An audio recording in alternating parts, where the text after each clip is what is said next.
Is EarnWithGod just another get-rich-quick scheme, or is it actually legit? I dug deep so you don't have to. Here's what I found. Spoiler alert, things don't look good. First, let's talk about the promises. EarnWithGod claims you can make real cash by doing super simple tasks, like liking videos or clicking ads. Sounds easy, right? But anytime a site promises quick money for almost no effort, I raise an eyebrow. These setups often end up being Ponzi-style schemes. Early users get paid with the money from new signups.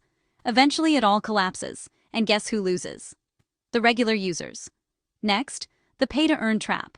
If a platform asks you for activation fees or wants you to upgrade to a VIP level before you can withdraw, that's a screaming red flag.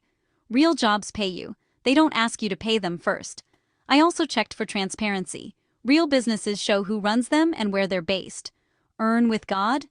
Not so much. No physical address, no registration details, nothing you can verify.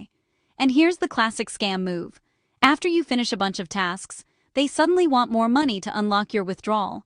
I found tons of complaints about this exact thing, especially on places like Reddit and independent review sites. Want to check for yourself? Look up the domain age. If it's only been live a few months, be extra careful. And always test their contact info. If they only use Telegram or WhatsApp, that's another bad sign. Bottom line, if you have to pay to withdraw or pay to upgrade your account, it's probably a scam. Protect your wallet and your time. Real online work pays you for your skills, not the other way around.